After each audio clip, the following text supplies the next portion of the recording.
বিজেপির বুথ সভাপতির বাড়িতে ভাঙচুর ও লুটপাটের অভিযোগ। ভাঙচুরের অভিযোগ তৃণমূলের বিরুদ্ধে বসিরহাটের সাহেবখালী অঞ্চলে রামপুরের ঘটনা। সেখানে বিজেপির বুথ সভাপতিকে প্রাণনাশের হুমকিও দেওয়া হয়। বিজেপির বুথ সভাপতিকে প্রাণনাশের হুমকি, সাহেবখালী অঞ্চলের রামপুরের ঘটনা। অভিযোগ তৃণমূলের বিরুদ্ধে। বিজেপির পার্টি অফিস ভাঙচুর, বিজেপির বুথ সভাপতির বাড়িতে ভাঙচুর, লুটপাটের অভিযোগ সামনে আসছে। অভিযোগ তৃণমূলের বিরুদ্ধে।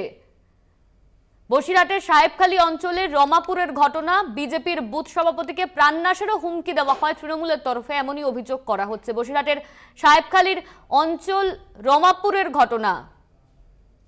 বিজেপির বুথ সভাপতিকে প্রাণনাশেরও হুমকি দেওয়া হয়েছে।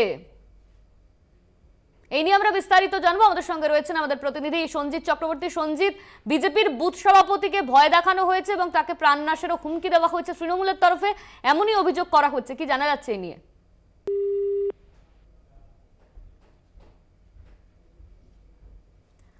এই মুহূর্তে আমাদের যোগাযোগ বিচ্ছিন্ন হয়েছে। বিজেপির বুথ সভাপতির বাড়িতে ভাঙচুর ও লুটপাটের অভিযোগ। অভিযোগের ফিড তৃণমূলের দিকে। রমাপুরের ঘটনা, এখানে বিজেপির বুথ সভাপতিকে প্রাণনাশেরও হুমকি দেওয়া হয়েছে বলে অভিযোগ করছেন তিনি।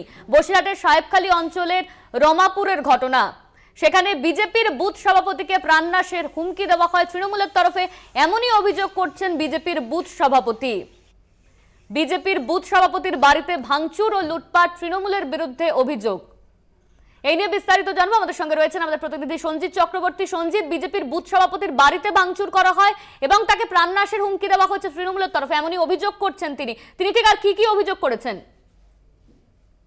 তুমি জানো যে নির্বাচন পরবর্তী হিংসা কিন্তু বেশ কিছু জায়গায় অব্যাহত রয়েছে, যেটা হিঙ্গলগঞ্জ অর্থাৎ উত্তর 24 পরগনার যে বসিরহাট লোকসভা রয়েছে, হিঙ্গলগঞ্জ ব্লকের সাহেবখালী যে 198 নম্বর বুথে গতকালকে একটি বিজয় মিছিল ছিল। বিজয় মিছিলের পরে বিমল আড়ি, বিশেষ করে সেখানকার বিজেপির অঞ্চল সভাপতি অর্থাৎ সেই তার বাড়িতে নাকি ভাঙচুর চালায় এবং তৃণমূল আশ্রিত দুষ্কৃতীরা এবং লুটপাট করে, এমনকি তাকে হুমকি দেওয়া হয়। এই অভিযোগটা কে করছেন?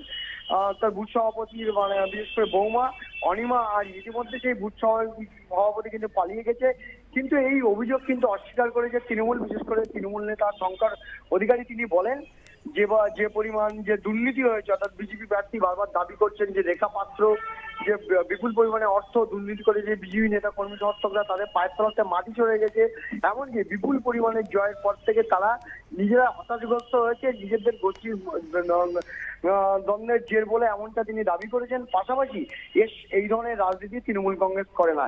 অভিযোগ পাল্টে অভিযোগে এলাকায় উত্তপ্ত হয়েছে। ইতিমধ্যে এই বুথ সভাপতি যে মূলত অভিযোগ, তাকে গতকালকের থেকে যে ভয়তে পালিয়ে গেছে, ইতিমধ্যে এই এলাকায় হিঙ্গলগঞ্জ থানায় পুলিশ অভিযোগ দায়ের করেছে। বিজেপির পক্ষ থেকে কিন্তু এই অভিযোগ সম্পূর্ণ অস্বীকার করছে তৃণমূল নেতৃত্ব। ধন্যবাদ তোমার সঞ্জিত। আমাদের সঙ্গে ছিলেন আমাদের প্রতিনিধি সঞ্জিত চক্রবর্তী।